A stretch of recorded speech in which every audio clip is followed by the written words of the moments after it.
और लागू होगा, कुछ की कुछ और बातें होंगी। मैंने आपको एक विस्तार से ये बता दिया कि जो भी अर्हता संबंधी परीक्षाएं उनको देनी है,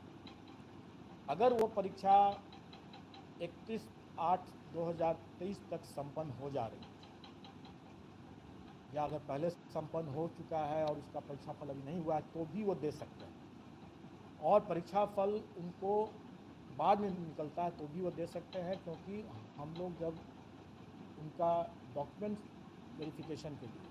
तो उसके कागजातों के प्रमाण पत्रों के सत्यापन के लिए जब उनको आमंत्रित करेंगे,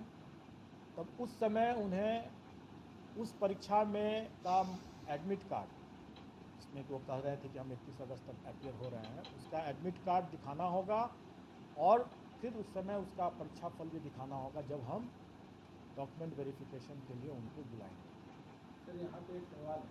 ये जो आप 31/8 का ये रख रहे हैं बी एड वाले छात्रों, बी एड या डी एल एड, वो बच्चे जो सेंट्रल गवर्नमेंट का सीटेट क्वालिफाइड होता है उसके लिए सिर्फ है, या फिर सभी बी एड के लिए? मैंने क्या कहा? मैंने कहा कि अर्हता संबंधी कोई भी परीक्षा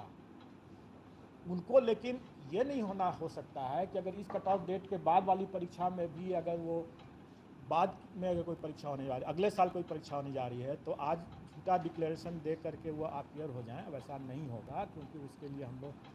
और भी हम लोग उसको वचनबद्धता लेंगे, और अगर उसमें अगर वो बातें हैं कि नहीं उसने एडमिट कार्ड उसके पास में नहीं है उस तरह की परीक्षा का, तो फिर हम लोग उसको ब्लैक लिस्ट वगैरह करने की, गलत बयानी के लिए ब्लैक लिस्ट करने की बात करेंगे। जो परीक्षा 31/8/2023 तक संभावित है, वैसे ही मामलों में, और उनका अगर उसमें कोई परीक्षा अगर रुका हुआ है या परीक्षा फल रुका हुआ है, तो वो अप्लाई कर सकते हैं। सवाल ये था कि बीएड या सीटेट, जो सीटेट मान लीजिए कि सीटेट भी लंबित है, 31 अगस्त तक हो गया सीटेट, तो वो भी अप्लाई कर सकते हैं। मैं तो कहा ना कि हर तरह की वो परीक्षा में वो दे सकते हैं, बशर्ते कि वो परीक्षा आयोजित तो हो। अगर मान लीजिए उसने अभी तक न सीटेट किया है, न बीटेट किया है, न एसटीईटी किया है, और न ही ग्रेजुएशन किया है, और फिर भी वो आकर के कह रहा है कि हमको संभावित है सारी परीक्षाएं एक साथ हो, तो अगर वो अगर हो जाता है 100% गुड, उसका लक।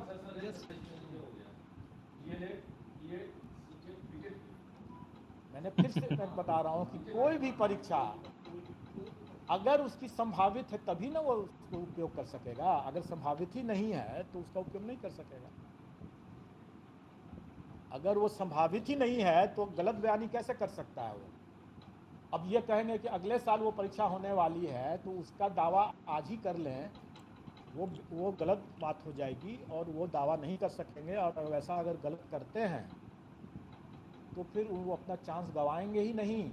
बल्कि आगे के लिए डिबार भी हो जाएंगे। ये एक छूट है उनको एक छूट दिया गया है कि वैसे कैंडिडेट जो कि वाकई में इसका लाभ लेने के लिए योग्य होंगे, मतलब कि उनकी परीक्षा, जैसे बहुत सी परीक्षा अभी जान रहा हूँ कि जैसे बीएड की परीक्षा है, अभी बीएड पटना यूनिवर्सिटी